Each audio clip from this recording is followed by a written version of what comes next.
Thank you for coming. Thank you to our sponsors, Kairos Grand River, who have generously supported this mini lectures, and they have a table in the lobby, so please pop by and visit with them. If you're enjoying these lectures, your donations are most welcome. If you give us a donation of $10 or more, there's a tax receipt available for you, so thank you for that. Also in the lobby, you'll have noted the friendly faces of Carol Person and Ivan Person, who are always here organizing and arranging things. And next week will be their last week with us as Carol retires, so please make sure that you say hello and say goodbye and give her your best. Also, our Social Justice Committee of the University Catholic Committee has fairly traded organic coffee, chocolate, and tea in the foyer if you're interested in that. And we have a sign-up sheet also for email if you'd like to get reminders and information about some of the things that are going on here.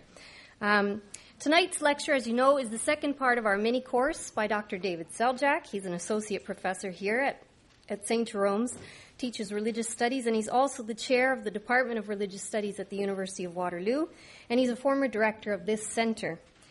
He'll be speaking tonight on studies in evil. And last week I mentioned to some of you that he is also my former doctoral supervisor, and some would call him a mentor to me. I would call him a tormentor to me. But as his former student, I have done a number of studies in evil with Dr. Seljak. And you can imagine how unnerving that would be coming in as a new student and being told that you're going to be assigned to the evil professor and thinking, what does that mean? You know, what's going to happen to me and what's that going to look like and what will I be doing? So I did what every student does when they're going into university and they're going to deal with a professor that they haven't met before. I looked him up on Rate Your Professor. And I found the usual stuff there, stuff like seems insane, really boring, what's with the vests, stuff like that. But the one that really stuck out for me, and in fact changed my whole attitude about my experience working with him and how I would deal with him, was one that has just stuck in my mind ever since then. And someone had posted, one of his devoted students had written that he was cute in a Tweety kind of way.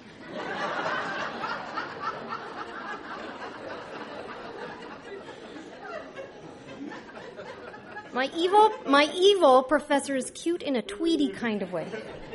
Not just cute in a Tweety kind of way.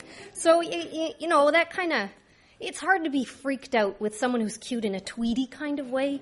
Tweety brings up more images of, fireplaces and comfy chairs and maybe a pipe, less so than the pitchfork and the roaring furnace. So I got along with him much better after that. So I bring that image to mind to you tonight as I invite you to just relax. It's not as scary as it might seem. You can sit back and just think, if you're getting scared, if he's saying stuff that's just a little bit out there, then just think of him as a kind of cute in a Tweety kind of way.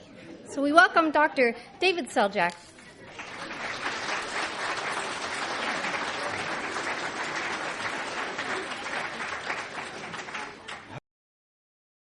Yes, this is the revenge of the nerds. I suppose I deserve that after torturing poor Joanne for 4 years, in which she produced a very fine dissertation, by the way. And on Rate My Professors, the other one that was even worse than cute in a Tweety kind of way was not bad looking for an older guy.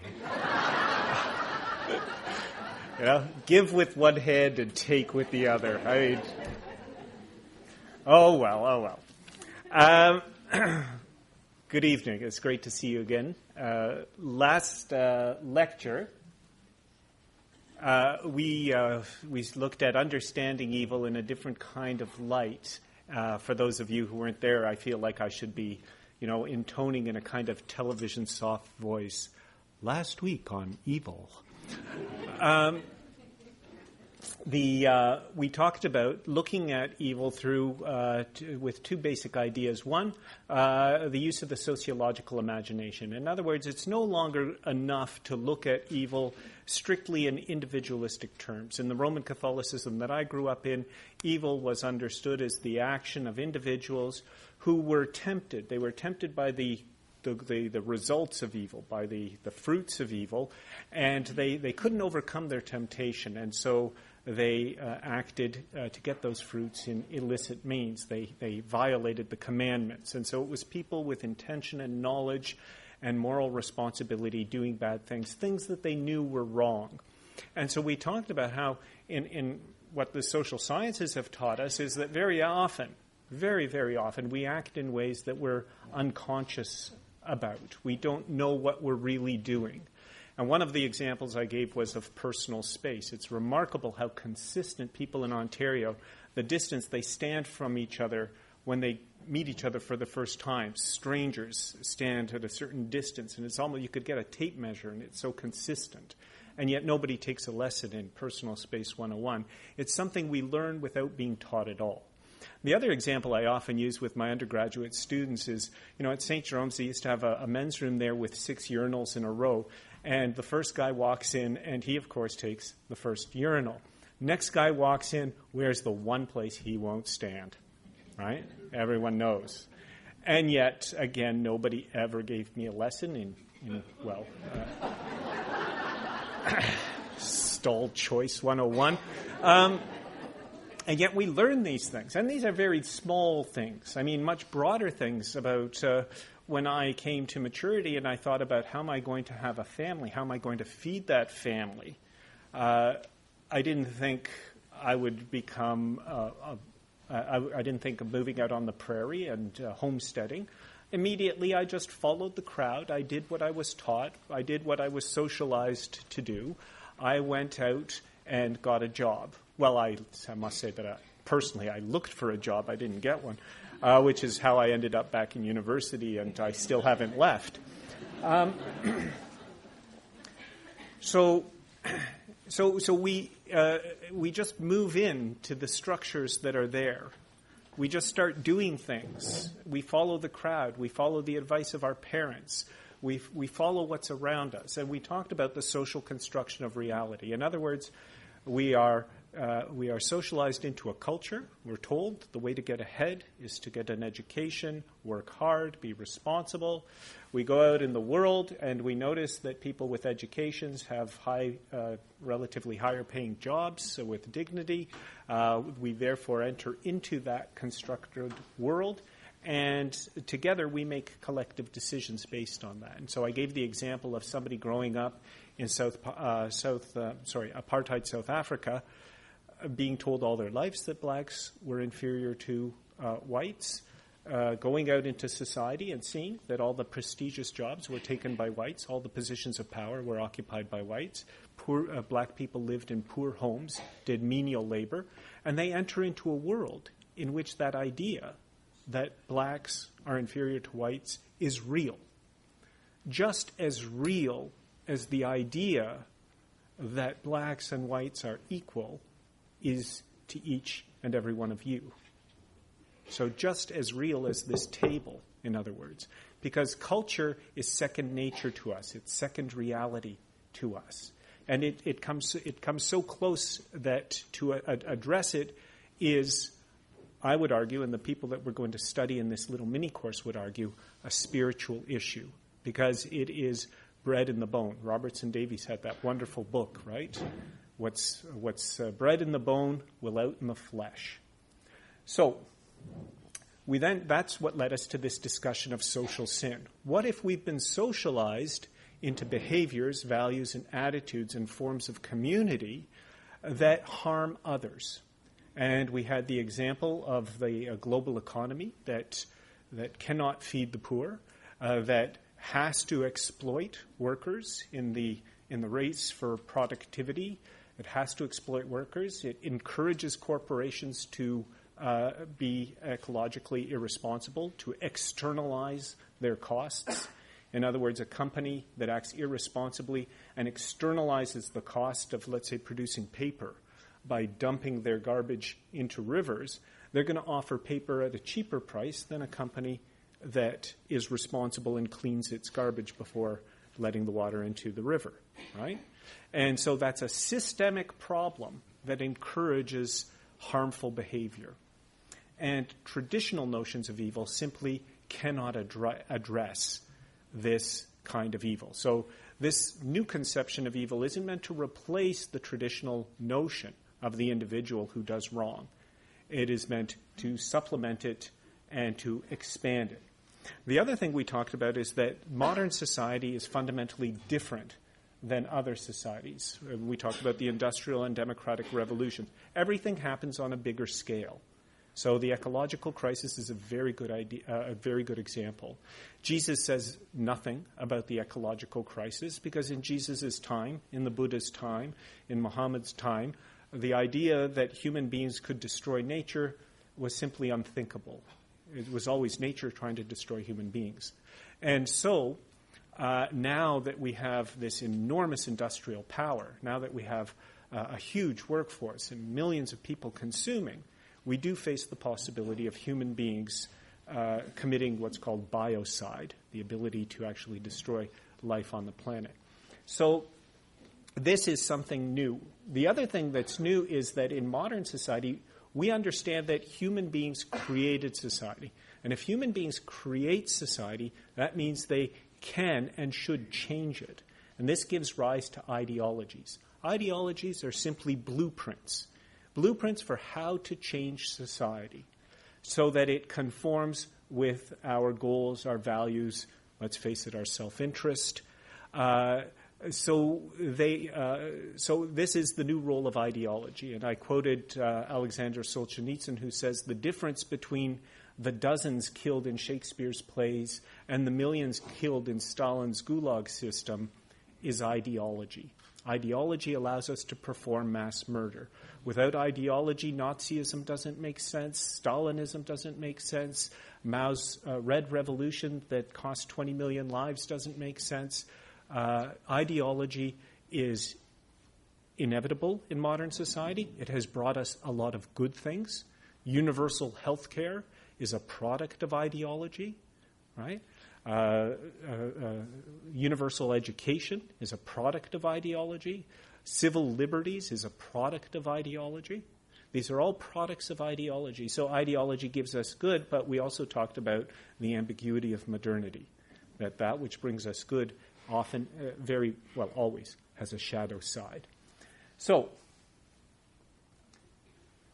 what I want to do today is take two non-Western, non-Christian examples of thinkers who are looking at society in these terms. And again, they're going back to the classics of their tradition in order to confront evil in the modern world. And the two forms of evil that they're going to confront, essentially we could just put it all under one rubric of violence. But two particular kinds of violence. With Gandhi, it was colonialism. Colonialism is violence. We can be all sentimental about the sun never setting on the British Empire, but the sun never set on the British Empire because the British had gunboats and armies, right? Great civilizations are always at the same time rooted in barbarism and violence. And then we're going to look at Thich Nhat Hanh, a Tien Buddhist monk. Tien Buddhism from Vietnam is the same as Zen Buddhism. We're probably more familiar with the Japanese term. Zen Buddhism, or in Chinese it's Chan Buddhism, meditation Buddhism. And so we're going to look at Thich Nhat Hanh and his response to war. So with Gandhi, I want to just talk very briefly about his conceptualization of ultimate reality. For Gandhi, he had trouble with God. He used to say that God is truth. And then he said, well, truth is God. And basically what that meant was he moved from an evolution of an idea of God being a personal being. At one point he called the Bhagavad Gita his spiritual mother, because the Bhagavad Gita teaches us selfless action. And at the heart of the Bhagavad Gita is devotion to the god Vishnu. But as his thought developed, he became less and less attached to a personal notion of God. And so for Gandhi, God was pure and disembodied consciousness that acted in an orderly, rational manner. It wasn't just a kind of abstract principle. It had an active energy. It didn't just structure the universe. It brought the universe into being. It nourished the universe every second of every day. It It nourished the universe and animated the universe. But it was not neutral either. The fact is there is life. The fact there is something instead of nothing. And therefore, this ultimate being had a bias towards life. It was ineffable. We couldn't say anything about it. We couldn't know it directly, he argued. But we could say that it was, in the broadest sense of the word, pro-life, that it had a bias towards life. Its expression was what he would later on call the life force, right? Which he opposed to brute force, which was the force of violence. So it is mysterious, unknowable, undescribable, ineffable. It was omnipotent for sure, but it imposed limitations on itself so that human beings could have free will and rational choice. So basically, to give Gandhi's worldview in a nutshell, and I'm not doing justice to the poor man, is that truth is always beyond us. Nobody has truth with a capital T. No religious tradition has truth with a capital T. No one's in full possession of the truth. Each tradition, each person, each community has truth, but not the whole truth. And if we come into dialogue and each share our portion of truth, together we have a fuller vision of what truth is, what, in theological terms, what God is. If God is a multifaceted, many-faced reality, each one of us only gets a glimpse of one of those faces. We come together and we might know more wholly what God is about. And this was not some abstract philosophy for Gandhi. It had real import because in India, of course, Hindu-Muslim relations were very strained and often led to communal violence, rioting between the communities that cost tens of thousands, hundreds of thousands of lives. In fact, violence that continues to this very day. Ironically enough, in Gujarat, Gandhi's home province. So for Gandhi then, Muslim-Hindu dialogue was both a political necessity but also a theological necessity. Now, I don't want to go through all of Gandhi's the struggle for independence, but this is the context for Gandhi's thinking about the struggle for truth and the struggle for peace. And so it is very much an embodied or a contextual theology or a contextual ethical thinking or thinking about ultimate reality. He's reacting to concrete events. But the events were not just in the struggle for independence, and this is very often what is forgotten about Gandhi, the socialist Gandhi, the anti-racist Gandhi, the post-colonial Gandhi. He had these Satyagraha campaigns not just for Indian independence, but for workers against owners who would exploit them, for Muslims when they were attacked by Hindus, for Hindus when they were attacked by Muslims, and most importantly for the Harijan, the untouchables or outcasts. In India there is, even though it's outlawed, the caste system still exists. The head caste is the priests, the warriors, the merchants, and the servants. And beneath all of those are people who are without caste, people who perform very polluting work, religiously polluting work. And these people are kept in a state of absolute poverty. They're not allowed to accumulate wealth. They're not allowed to educate themselves, etc., etc. And so for Gandhi, then, you see that his critique is not just the British are bad, we Hindus are good. Right? That would be easy. For Gandhi, the critique was, yes, British colonialism is bad. The British are doing violence to us and to themselves, by the way. But evil doesn't just run in that, us versus them. It doesn't run along those lines. There is evil here in India too. And so even though he was part of the Hindu tradition, he argued that Hinduism itself was a source of evil in many ways, even though he was a great admirer of the tradition. So the campaigns that he used were Satyagraha, which means holding on to truth. And this is often mistaken as passive resistance. It's not. It is active, nonviolent resistance to evil. In other words, Gandhi often taught that if the option was between violence and passivism, just not confronting evil at all, he'd go with violence. But he said, I don't want to choose that. I want nonviolent confrontation with evil. But if all I'm left is violence and doing nothing, I'd rather have violence. Because evil is evil and it has to be confronted. So what he actually preached was active non-cooperation with systems that were evil. So he understood that evil was not just individuals acting badly, it was a system. And that people cooperated in their own colonization. So he lectured and he wagged his finger at people. He wagged his finger at the British, but he also wagged his finger at the Indians. He said, you are cooperating in your own captivity. You're cooperating in your own domination. And if you stop cooperating, the system will break down. So we're talking about an active frustration of the system. And this was his campaign to fill the jails. The British system was very effective, very good jail system. But like the Canadian system now, the jails are meant to jail a certain portion of the population, right? If all of us would break the law today, we could break the system because it couldn't process 30 million people breaking the law. I remember reading about post-communist Hungary where people parked everywhere, on the streets, anywhere. It didn't matter. They ignored the no parking signs. And the police would give 100,000 tickets a day. And nobody paid the tickets because they can't put the whole of the city of Budapest in jail, right? You defeat the system. Not that I'm suggesting that you all... No.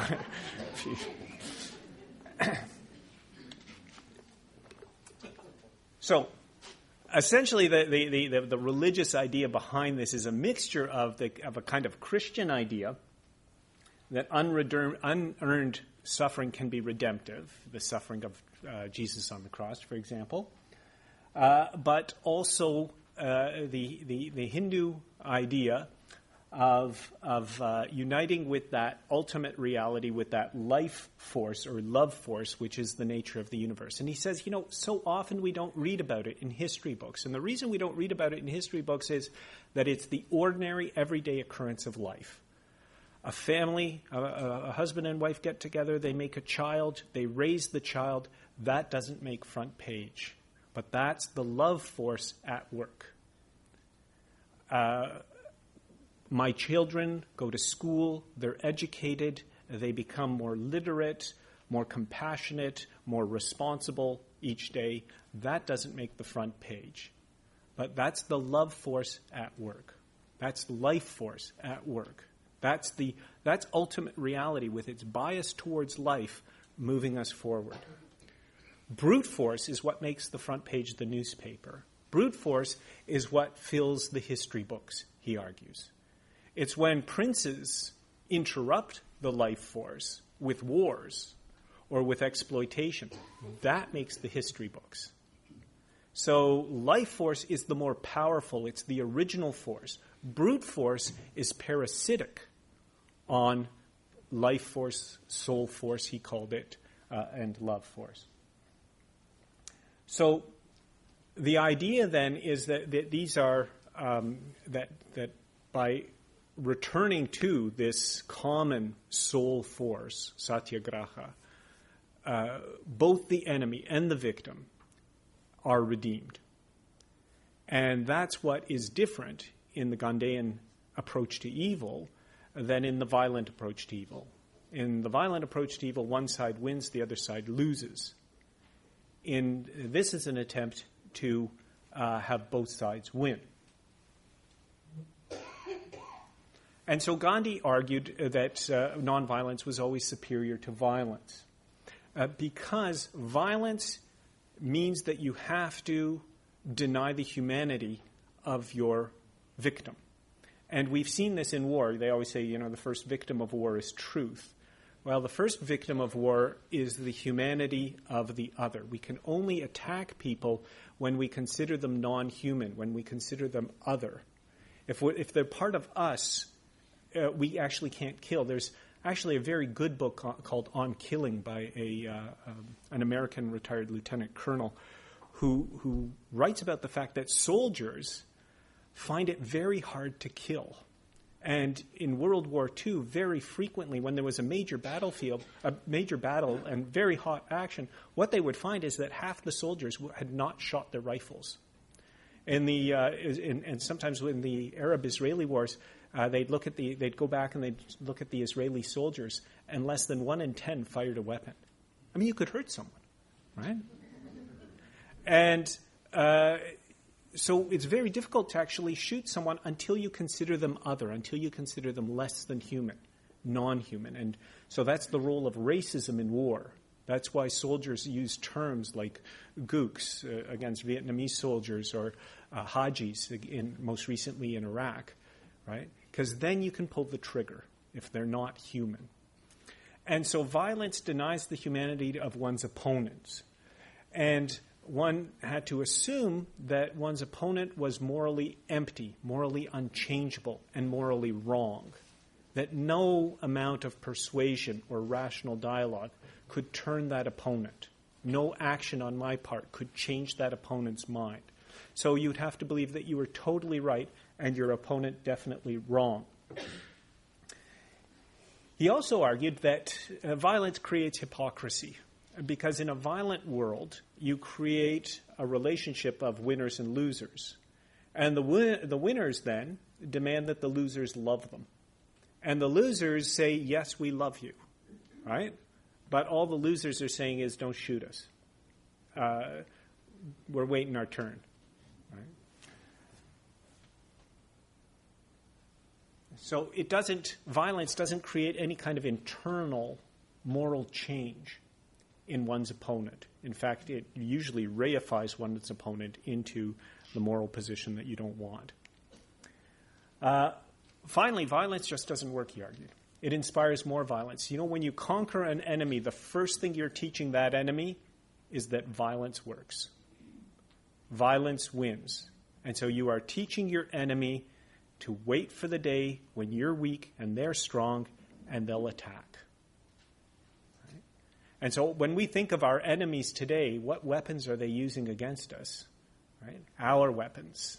I mean, it was that old joke when in the lead up to the Iraq War, somebody said that George W. Bush knows that Saddam Hussein has weapons of mass destruction.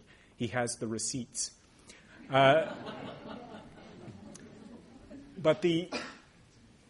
more in more general terms, when we defeat someone, we teach them that violence works, and we inspire within them. And so, throughout the colonial period, this is exactly what happened, right? We taught people that colonialism works, violence works, and so the anti-colonial movements were a shadow of our military power. People got guns and bombs and attacked us, or the European powers, one should say. And finally, there was this idea that one can't achieve desirable means through undesirable ends. That violence is not simply a tool like a hammer that you can pick up, fix a problem, and then put down. That violence and the type of society you get, it's like an acorn in an oak tree. If you plant an acorn, you're going to get an oak tree. If you start with violence, you're going to end up with a violent society. And so, for example, that's why he argued that Indian nationalists must not resort to violence, because he studied nationalism and nationalist uprisings throughout history. And in his book, Hind Swaraj, he warns them against emulating the Italian example. The Italians had risen up and overthrown the monarchs and united Italy as a nation state. had gained their independence, and people said this was a great success. And he said, no, for the average Italian peasant, for the average Italian person, the foreign oppressor had simply been replaced by the Italian prince. And that a violent uprising in India would simply replace the British ruler with the Indian princes. And that the average Indian would have no more sense of self-determination. That term he used was Swaraj. Swaraj was this ability to determine one's future, to live one's life, to be the author of one's life. Finally, nonviolence led to self-criticism and dialogue. And he said, think of Satyagraha. You're putting yourself in jail as a protest against somebody else's actions. If I hit you because I don't like your actions, you're suffering, I'm feeling fine. And so I kind of get used to hitting you, right? But if I don't like your actions and I'm suffering, well, I think long and hard before putting myself in jail, right? I think long and hard before subjecting myself to your violence. And so I examine my motives. I examine my arguments. I look at myself very closely. In my case, I'd be looking for any reason to find my arguments faulty so I could just go home and not go to jail, right? But if I'm going to use violence, there's no reason for self-critique, for self-examination. And there's certainly no reason for dialogue, because dialogue means that I have to treat the other as a human being. I don't talk to fences. I don't talk to monkeys. I only have a dialogue with flesh and blood human beings. What Martin Buber called that I-thou relationship, right? I speak to you as a thou and an I. I recognize that there's a common humanity. In Martin Buber's theology, it's the image and likeness of God in which each one of us are created that I recognize in you. And therefore, I see you as a person of dignity, as a thou, and then I speak to you. So this is the Gandhian approach to, you can see his return to a kind of, his use of the Hindu spirituality of India, which he valued very greatly. But he could have done this in a very crude fashion. He could have done it in the fashion of Osama bin Laden, right? Osama bin Laden does the same thing, except what he does is he goes back to the classics to critique modernity, to critique colonialism, and he creates a thick wall between black and white. Islam, especially his version of Islam, which is not shared by many of the world's Muslims, and the West, the great Satan, the infidels who have always opposed Islam. And in the imagination of the jihadists, of the radical Islamists, there is this battle between good and evil. The opening round occurred on September 11th, 2001, which they imagined to be the opening salvo in a great battle between good and evil, and on which they were, of course, on the side of God. There's a very good book, I mentioned it last week, by Bruce Lincoln called Holy Terrors. And he looks at the instructions that Muhammad Atta, one of the ringleader of the attacks, had in his bag. And through that kind of constructs a worldview so that we understand what was going through the minds of these people as they performed those evil deeds. And essentially, this is what he concludes, is that this was a holy war of good versus evil, and for them it was a sacred act. But Gandhi doesn't do this. Gandhi goes back to Hinduism. He goes back to the spiritual sources of his community, and he sees that the line between good and evil does not run along that line between us and them. That many things that the British thought and did were good, and many things that Indians thought and did were evil. And so his criticism is not just on the British, but also on his fellow Indians. Evil is not just out there, it's in here. And he went on, we always think, he was a saint, for goodness sakes. Why was he so hard on himself all the time? Because he also understood that the line between good and evil ran down the center of each person, including himself. And so when we look for evil, we can't look for it always out there. We have to look in here. It's much more difficult to look in our own hearts, our own community, our own way of being, than it is to see it in the ways of others.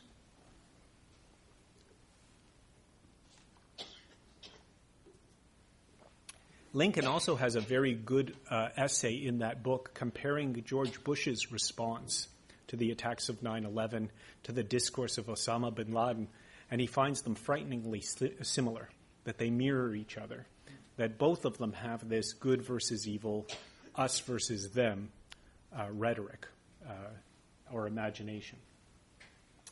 So I want to look at Thich Nhat Hanh. Thich is simply an honorific term given to monks in Vietnam. And Thich Nhat Hanh is a very interesting fellow. He entered a Buddhist monastery when he was 16 years old, and in Vietnam. And at that time, the monks withdrew from society, meditated, and worked towards their own enlightenment. And this was seen as bringing benefit to the whole community.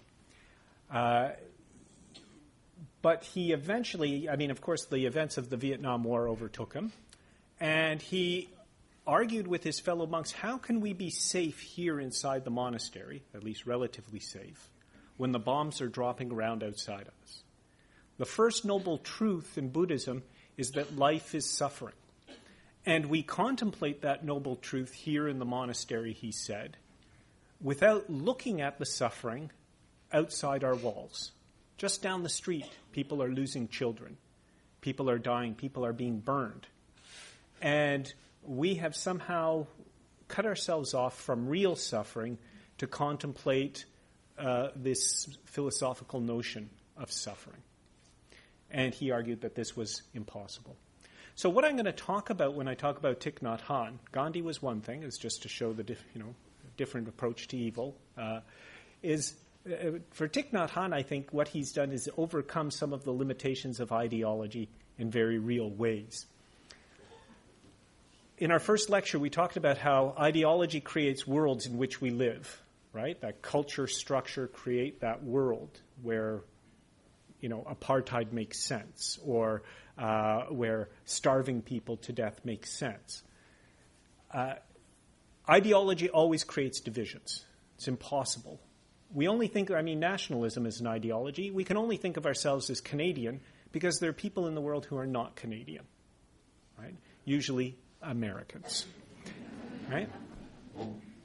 But, it's interesting, right? As a Canadian, studies show that people get a very strong sense of national identity by the time they're 12 years old. And they're convinced that they're essentially Canadian or Danish or whatever, Chilean.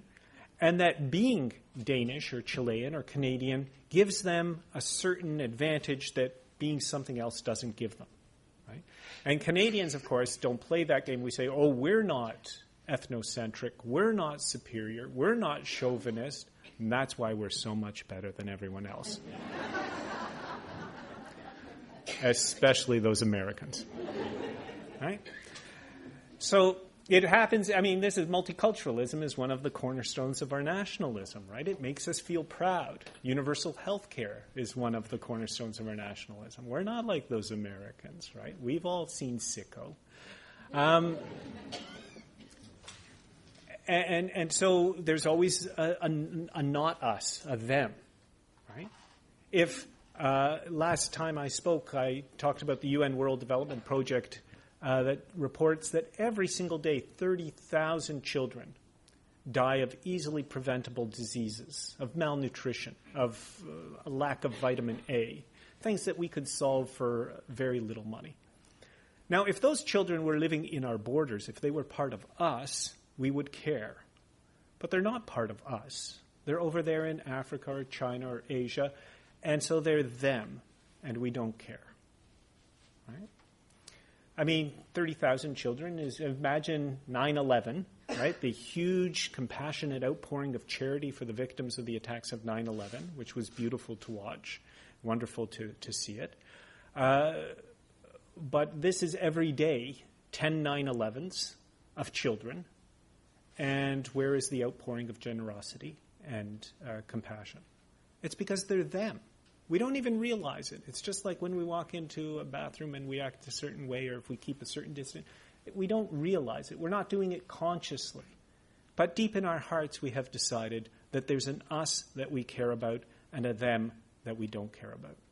And Buddhism, Thich Nhat Hanh says, helps us overcome those boundaries.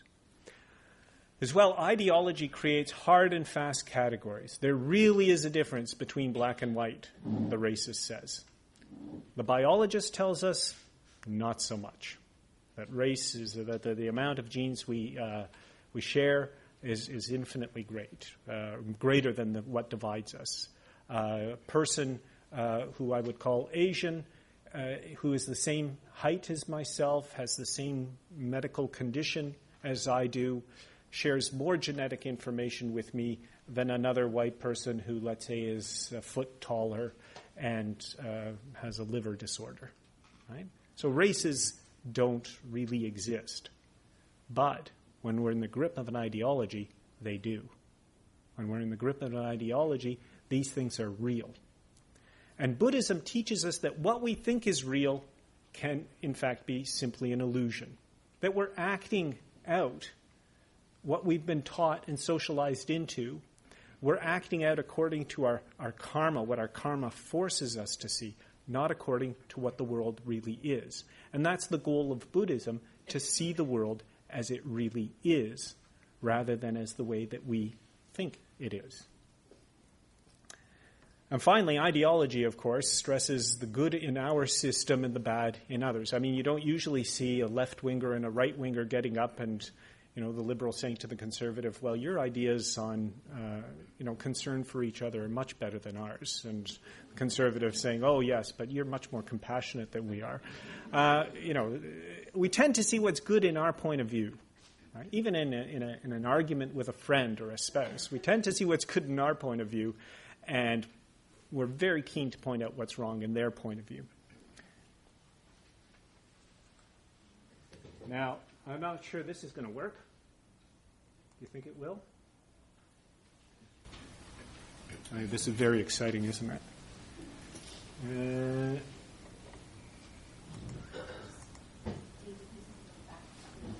Sorry? Joanne's going to show me how to do this.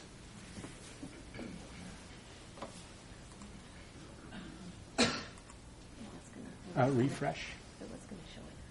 Oh, shoot. It's there. Don't worry.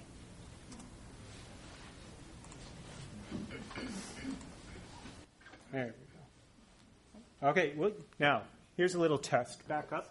Sorry, Joanne. A little too efficient. Okay, little test. Everyone knows this one, right? What you're doing is the white team is throwing the basketball around. And it's a contest. There's a prize.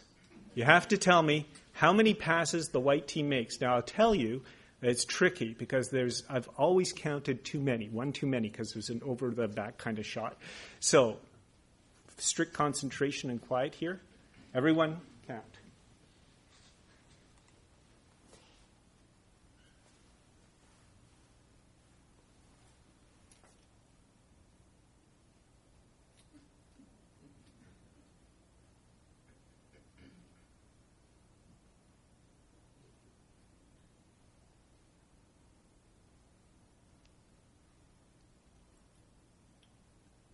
All right, you caught the behind shot? All right, how many? Let's yell out a guess. 14? 13? 10, 9, 11, 15. You got to vote for 15 here. All right.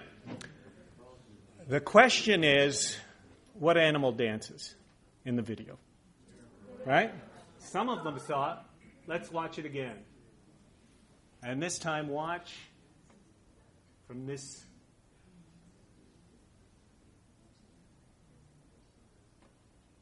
this side here.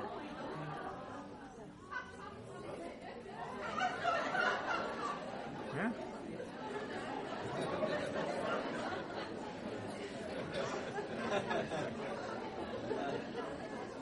I heard some people were laughing throughout the first presentation. They saw it, but I bet you those people don't know how many passes were made. Right? See,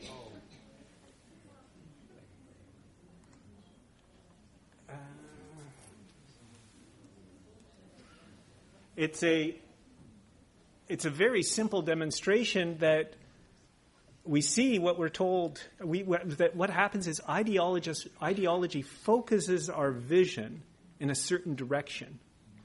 And we see it. And we don't see the black gorilla. Right? So if we're brought up and we're told that life is about individual ambition, self-promotion, getting what you can out of life, because you know what? The world is a jungle and people are essentially selfish. That's human nature.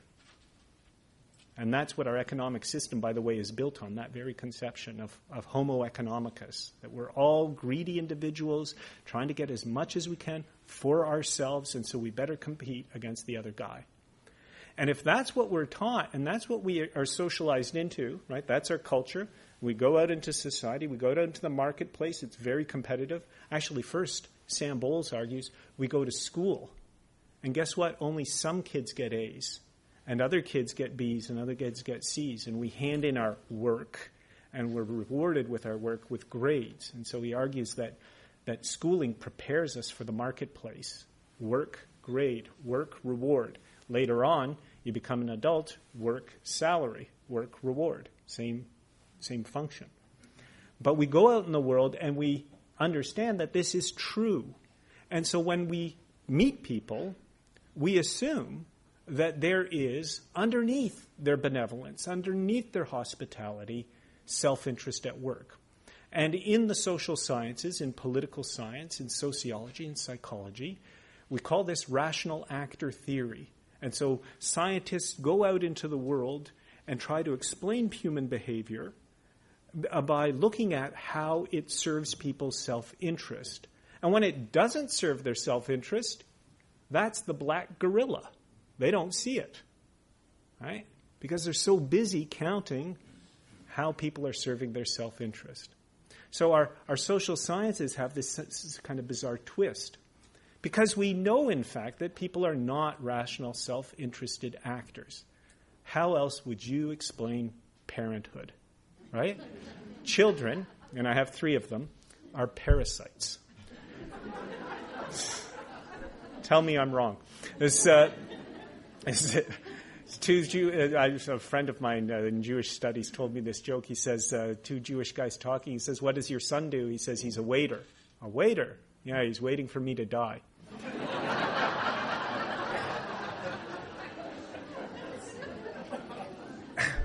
It doesn't get any better just because they grow up, right? I mean, my kids don't pay rent. I mean, if there is some kind of rational actor theory behind my style of parenting, I'd like to know what it is, because I'm supposed to be getting something out of this? Oh, man. So I always tell my students that parenthood is a ripoff. So,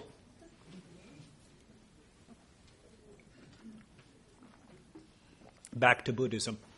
I just wanted to kind of point out there are 3 schools of Buddhism, so I'm going to treat it as one, but you'll pardon me for being a little crude here. Thich Nhat Hanh is a Zen Buddhist monk, which is part of the Mahayanan tradition. The Mahayanan tradition, it's called greater vehicle, Mahayana means. And what it means is that in that, the highest level you can reach is that of the bodhisattva, the person who could become fully enlightened but stops just before enlightenment, stops at that doorway and tries to help all sentient beings cross over. Refuse to be totally unenlightened until the last sentient being, the last banana slug, is carried over into the realm of nirvana. So the root of evil in the Buddhist worldview is described in terms of the 12-spoked wheel of life. And I won't go into all 12 spokes. But at the hub of that spoke are the three poisons: greed, hatred, and delusion. And between those, they force us to see the world in a certain way, and therefore act in a certain way, and therefore generate karma.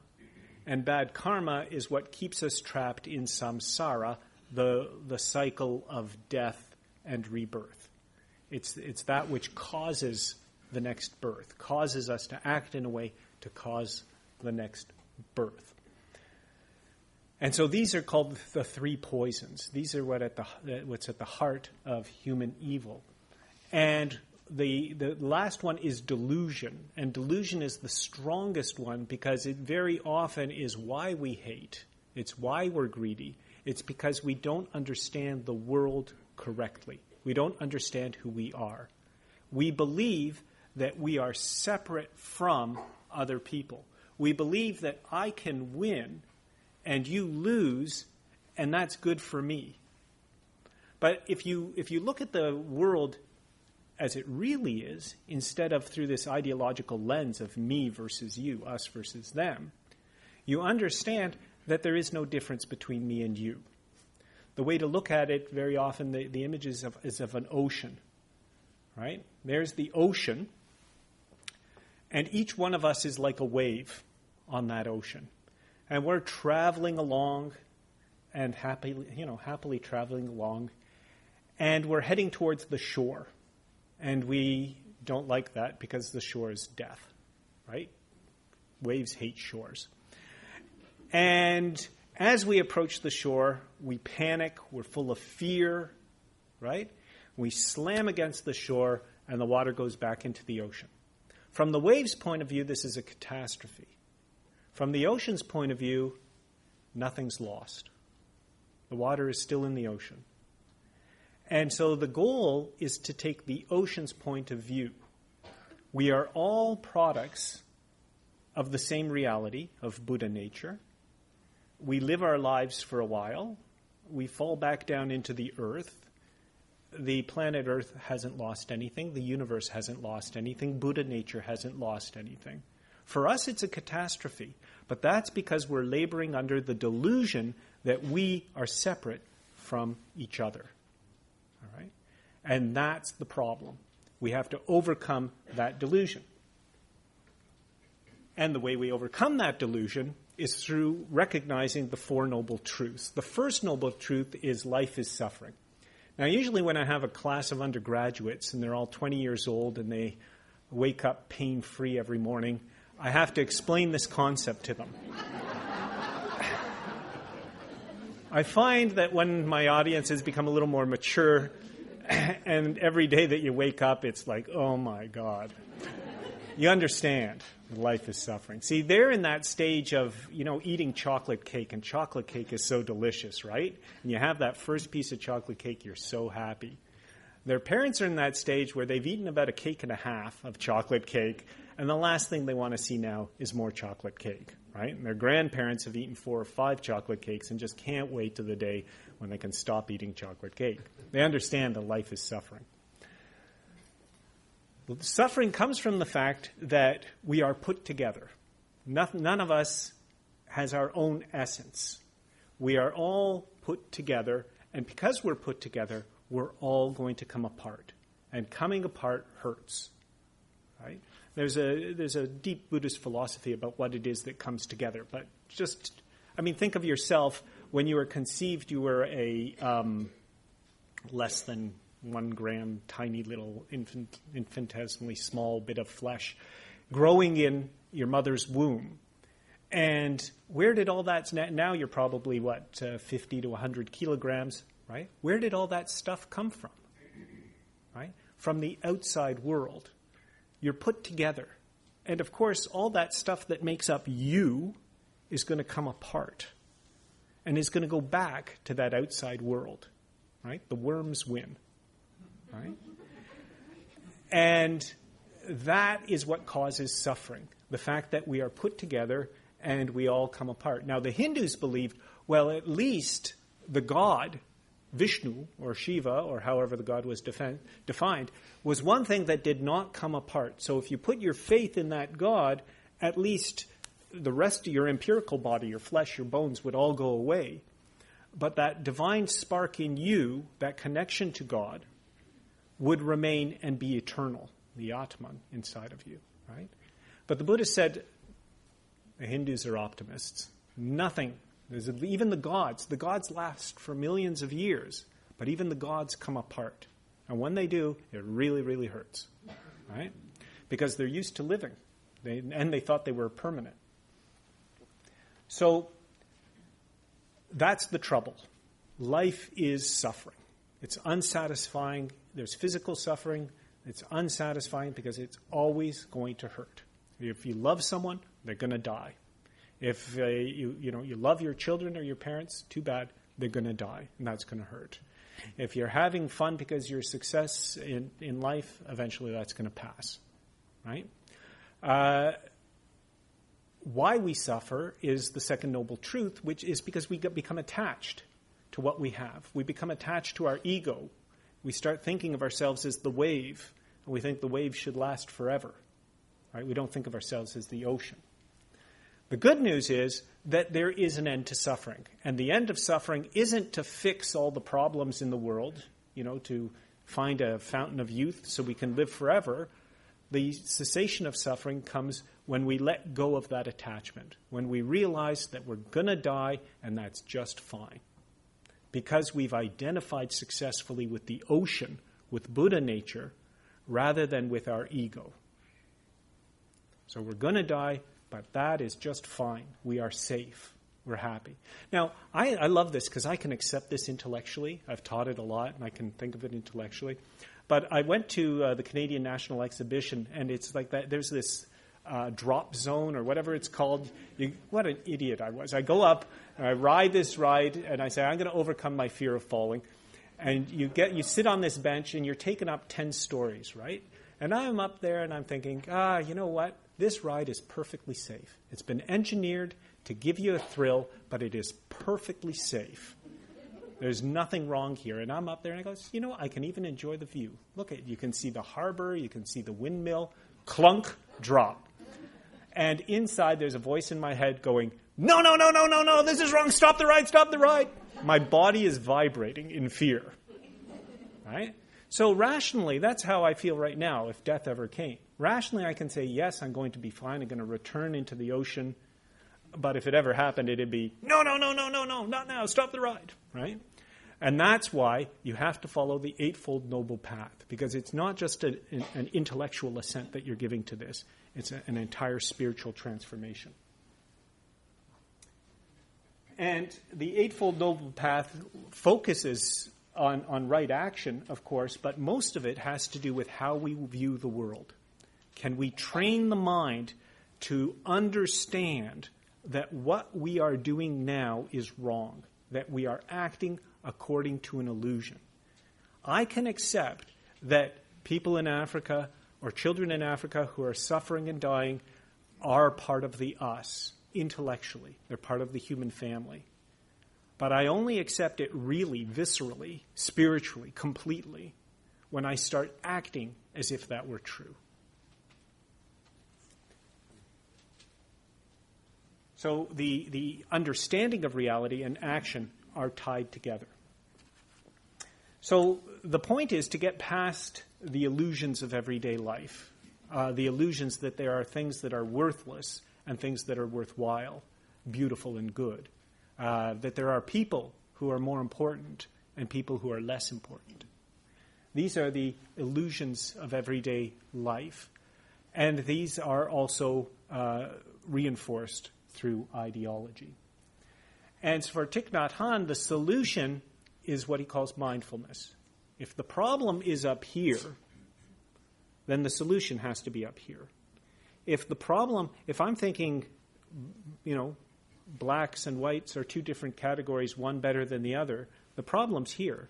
There's actually nothing real out there. It's kind of like weeds, right? People pay tens of thousands of dollars to have somebody dump toxic chemicals on their lawn, because certain flowers and plants they consider weeds. And Queen's Anne's lace or wild carrot is one of them. Well, in some countries, they plant that on purpose because they're beautiful flowers. In other countries, they spray toxic chemicals on it because it's a weed. Do weeds actually exist? Yes, weeds exist here. Not out in the world. Weeds exist here. Right? We have forced ourselves to see the dandelion as ugly and the rose as beautiful. But dandelions are cute, right? In a Tweety kind of way.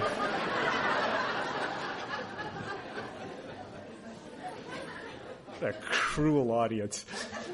Life indeed is suffering.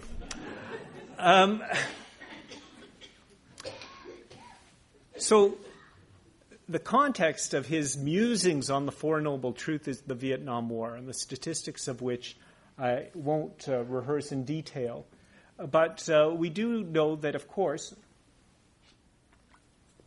the great victims of the Vietnam War, I mean, people always talk about the 58,000 U.S. soldiers who died, but of course it was the Vietnamese population that was a great victim in that tragedy.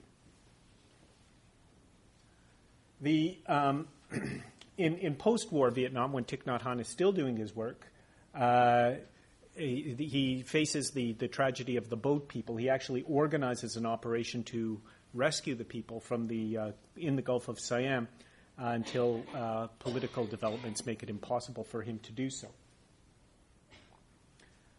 So Thich Nhat Hanh is there in the monastery, and he starts a movement called the School for Social Service.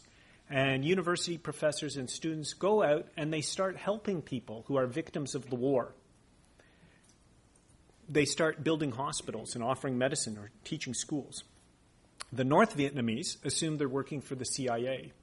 The South Vietnamese assume they're working for the Viet Cong, and they're attacked by both sides because they refuse to take sides in an ideological war. And Thich Nhat Hanh calls the Vietnam War an ideological war because the Americans had no self-interest in going there. There was nothing. It wasn't like there were oil fields or gold, or there was no self-interest in going there. They went there for ideological reasons to stop the spread of communism. So Thich Nhat Hanh develops what he calls engaged Buddhism.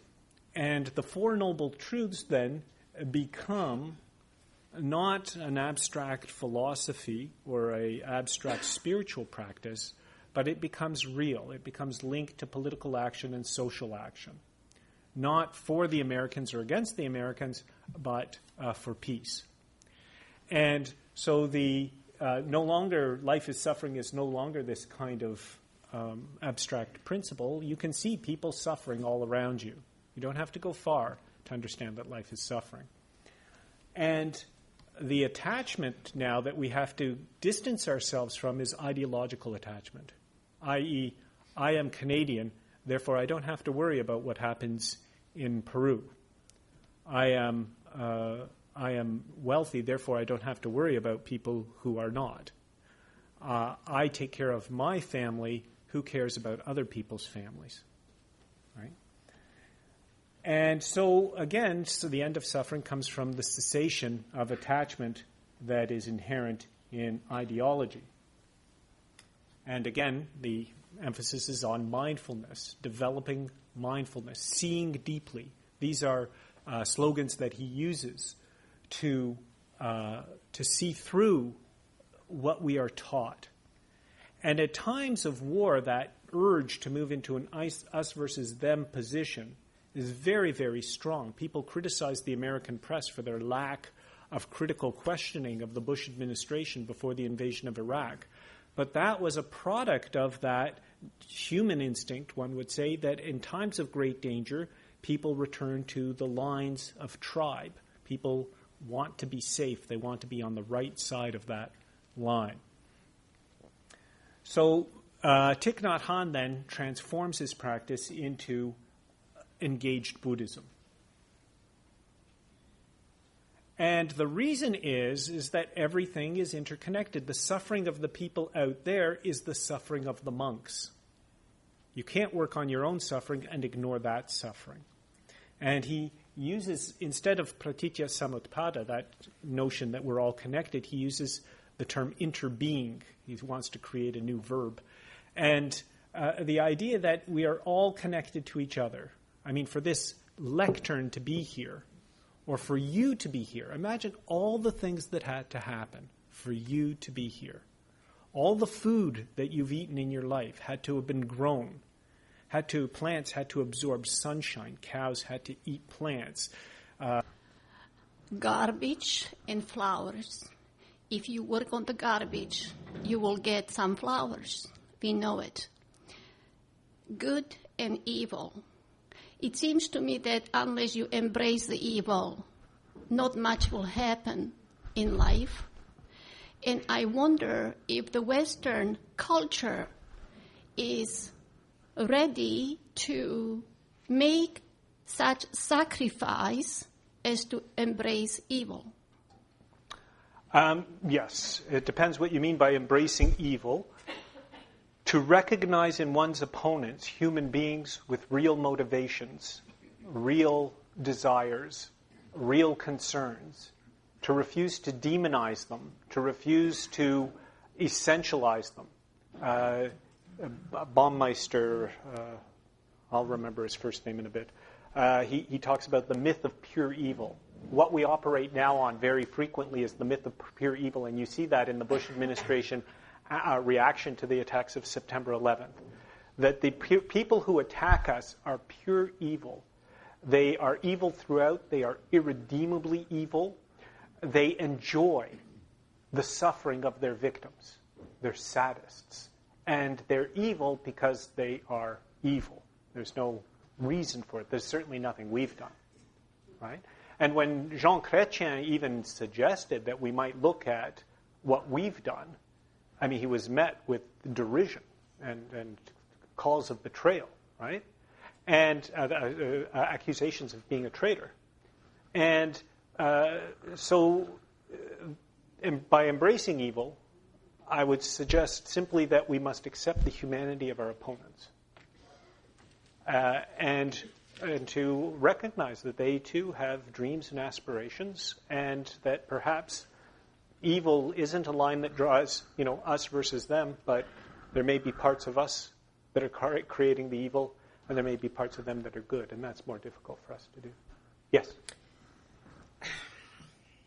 I don't think I'm going to put this eloquently enough, but I think the worst that we have to face is the fact that we will not in the Western world or any developed area accept the fact that we individually, personally, are responsible.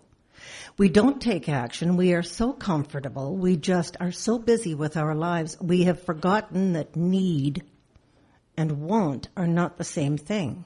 Right. And need is acceptable, but want is the evil. There was in Scotland when they decided that they were going to up the power rates. The Scottish people said, up yours. Because they didn't. Nobody paid. Right. Nobody paid the increase. They couldn't up the rates, and they left them the same. Right. Here, people grumble and gripe about the price of gasoline, which is polluting and destroying our earth, but they won't stop driving their cars. I need my car. Okay. I'm important. Sure. Let me respond to this. It's a good point.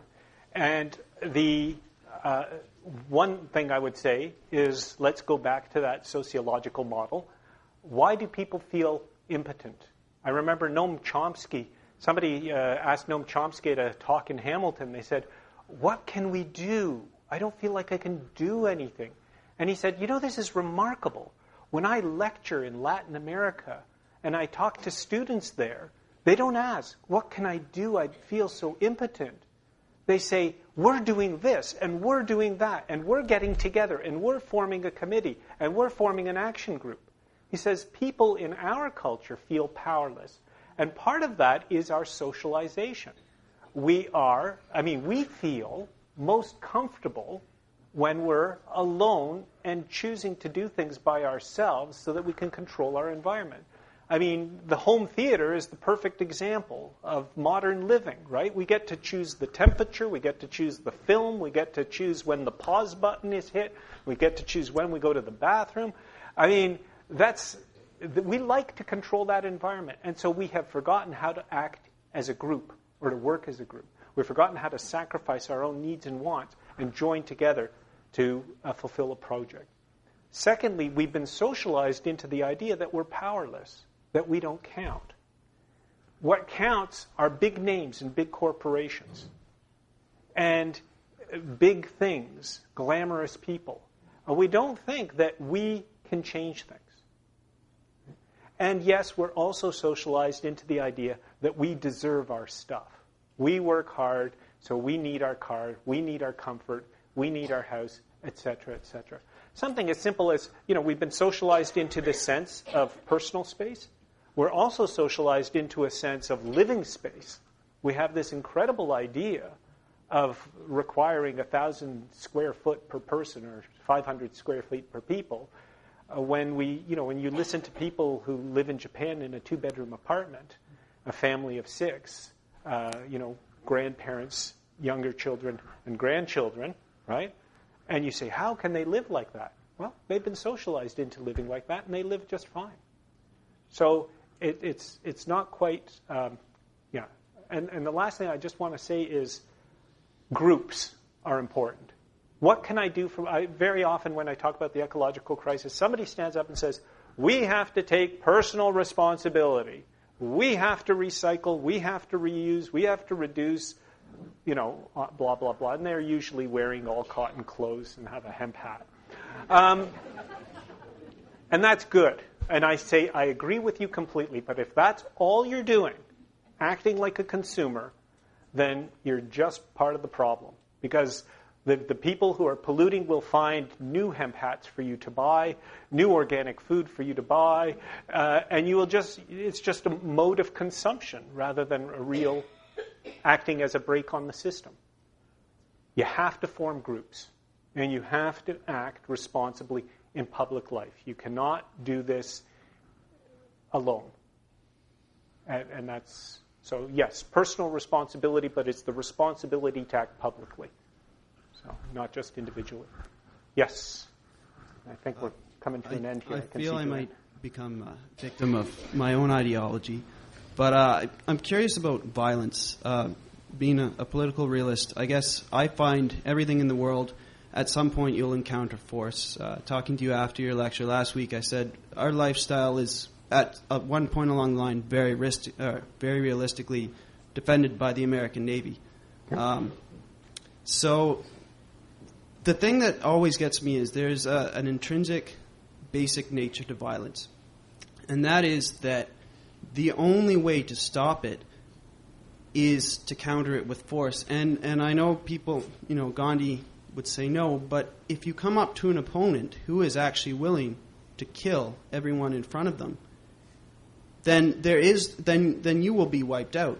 And perhaps some would say existence isn't worthwhile in that world. But when you commented on, say, how the news never focuses on the positive, the families being born, well, being a history, or having done history doesn't usually focus on that either, because you could have 100, 1,000 years of families being born and raised, but eventually you'll come to that one person who will abuse that system. It's the security dilemma. Yeah. And I guess, good point. Is there any way around that? No, you know what? There's a whole area of Gandhi scholarship that I didn't touch on tonight, and that is whether Gandhi's right. I mean, yes, it worked in Britain, but historians and others argue there were specific historical conditions there. Yes, it worked for Martin Luther King Jr. because there were specific historical conditions there that made it work. Would it work everywhere? Would it have worked in Germany under the Nazis? Would it have worked with Stalin? Would it have worked with Mao and other, Pol Pot and these other regimes? There are enormous long debates over whether nonviolence works everywhere in every place. And so it's not a bad question that you've raised here. It's not an answered question. I mean, as I said, there's scholarship on it. My argument would be simply that we move so quickly to the violence. And we move so quickly to the violence because we're socialized into it and because there are structures that move us in that direction. And that violence should be such a last resort that we should question that culture and question those structures. And a very good DVD documentary that I commend to you is Why We Fight. Have people seen this video? You've seen it? Yeah? It's is it the grandchild of Dwight Eisenhower who's come forth now and said, my grandfather's warning about the military-industrial congressional complex was the original term. That network of lobbyists, industrialists, and government people who I got them all, don't I? And the army, the soldiers do well by getting these large contracts, and that makes them big poobahs. The industrialists get the profits, and the Congress people get jobs in their districts that get them reelected, and they get the campaign contributions. It's a nice little complex. And that is not innocent. That automatically colors our thinking. In other words, if you've got that in your society, when you have a problem, your first response, your first gut response, that visceral response, is going to be attack. And I have to say, on September 11th, 2001, when I saw the towers come down, my first thought was, just wipe them out. Just carpet bomb the suckers. I was very angry. I came to after a while. But I mean, your first response is, whoever did this should die. Right? But I've been socialized a certain way. That's like me dropping off the tower of fear and going, ah! But I did calm down, both on the tower, the drop zone or whatever it's called, that hateful ride. And that's another thing you do for your children. That's rational actor theory. Go on these stupid rides, and all they do is make you sick. Not that I'm bitter. Anyway, but yeah, no, it's, but my first response was that visceral response. And what you need is a higher response. And that's what Gandhi and Thich Nhat Hanh and Martin Luther King Jr. are calling us to. Thank you. Is this the last question, Shiv? Last question, Shiv. Okay. Go ahead. Keep it to the punchy. Response is one thing. I think thinking behind the response is another. Thich Nhat Hanh and Gandhi, for them, the connectedness of the whole universe or the oneness of the whole universe, however to put it, was important. And for the others, what is important is us and them thinking. Yeah. If the thinking is us and them, then you're going to react to evil in a violent way. But if the thinking behind them is connectedness or oneness, then you're going to do the best to solve the problem non-violently. Yes, very good. And if it is impossible to do that, then, of course, the best thing for the capital S selfishness could be surgery. Could be, sorry? Surgery. Surgery. Surgical action. Surgical action. Thank you. Sorry. Okay. You lost me for a second there. No, it's a very good point. And, we have to question how we socialize ourselves and our children, how we have been socialized. And that's why for Gandhi and for Thich Nhat Hanh and for Martin Luther King Jr., if you listen to them carefully and if you read them deeply, all of this is a struggle. Like, I present it up here like a finished product, and we all can go, whoa, that's great. But for each one of them, for Gandhi, this was a lifelong spiritual discipline. Satyagraha was a goal that you constantly had to work towards. For King, it was a religious quest to be nonviolent. It required prayer, and it required effort. If you listen to the anguish, there's a beautiful sermon that King preached a speech, sermon. All of his speeches were sermons, and all of his sermons were speeches, called A Knock at Midnight. And you hear the anguish that he goes through when he receives a death threat, and he can't sleep. And he's up late at night, and he's worried about his family because they threatened to blow up his family, and other people have been blown up, and other people have been killed. And so all of this is an achievement of lifelong spiritual practice, because what's bred in the bone will out in the flesh. To get at that deep, deep inner visceral reaction, like I said on 2001, September 11th, my immediate response was bomb them, right? That's a spiritual practice, a lifelong spiritual practice. And that's why these thinkers would argue that any response to violence that does not take into account the spiritual is bound to fail. And why Thich Nhat Hanh, along with Al Gore, thinks that any response to the ecological crisis that does not take into account the spiritual dimension of life is bound to fail. And so next week, we are going to talk about some Christian thinkers that I admire and their responses to evil in the modern world when they go back to the roots of their own tradition, looking for creative and effective responses. So thank you very much and good night.